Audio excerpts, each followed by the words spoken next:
ஓம் ஸ்ரீ குருப்பியோ நம. ஓம் கம் கணபதையே நம. நம்ம ஸ்ரீநிகேதன் வலைதளம் வாயிலாக முருகப்பெருமானுடைய சஹஸ்ரநாமத்திலிருந்து தினமும் ஒரு நாமாவளியை சிந்திச்சுருக்கோம். இன்றைய தினம் 526வது நாமாவளியாக ஓம் பிரபவே நமாக. முருகப்பெருமான தேவர்களிடம் செல்வாக்குள்ளவருக்கு நமஸ்காரம் அப்படின்னு வர்ணிக்கிறது.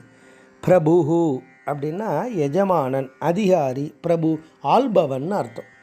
அப்படி இறைவன் எல்லா உயிர்களையும் ஆண்டு அனுகிரகம் பண்ணக்கூடியதால் அவனுக்கு ஆண்டவன் அப்படின்னு, சுவாமி அப்படின்னு பேர்.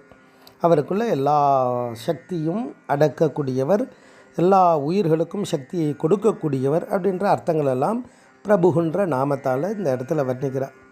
அப்போ எல்லா தேவர்களும் இறைவனை வழிபாடு செய்து அவளுடைய கர்ம பலனை, அதாவது அவள் செய்யக்கூடிய அந்த செயலுக்கான திறனை அடையக்கூடியது இடம் இறைவனுடைய திருவடி.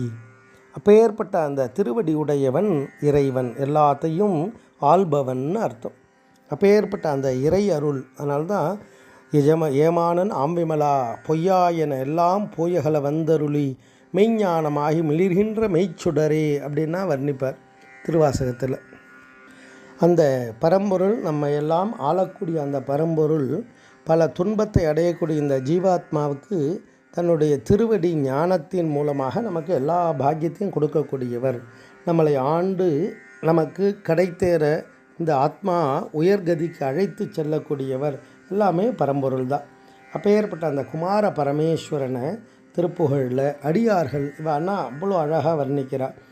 அதில் சொல்லும் பொழுது உயர்விழி அப்படின்றார். இறைவன் உயர்வான வஸ்துவாக உயர்ந்த தன்மையோடு இருக்கார். ஆனால் இந்த ஜீவாத்மா எப்படி இருக்கார்னா அதை வர்ணிக்கிறார். உயர்விழி ஜபமுதல் ஒன்று தானிலி நிறையிலி முறையிலி அன்பு தானிலி உயர்விழி எனினும் என் நெஞ்சுதான் நினைவு அழியாமுன்.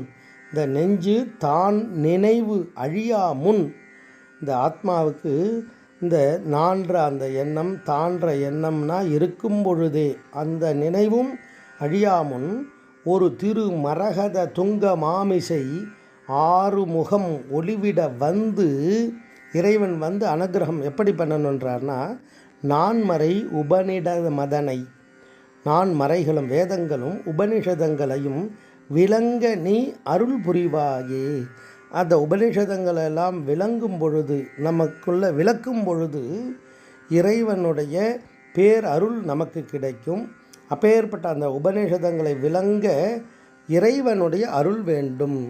அப்போ நம்மளை ஆளக்கூடிய அந்த பரம்பொருள் நமக்கு இந்த அனுகிரகத்தை எல்லாம் செய்யணும் அப்படின்னு அருள்வாயே அப்படின்னு திருப்புகழில் கேட்குறார். அப்படி இறைவன் இந்த நாமத்தால் எஜமானனாக, அதிகாரியாக, ஆள்பவனாக இருக்கார் அப்படின்றத வர்ணிக்கிறது. ஓம் பிரபவே நமः. ஓம் ஸ்ரீ குருப்பியோ நமः. ஓம் சோம் சுப்பிரமணியாய நமः.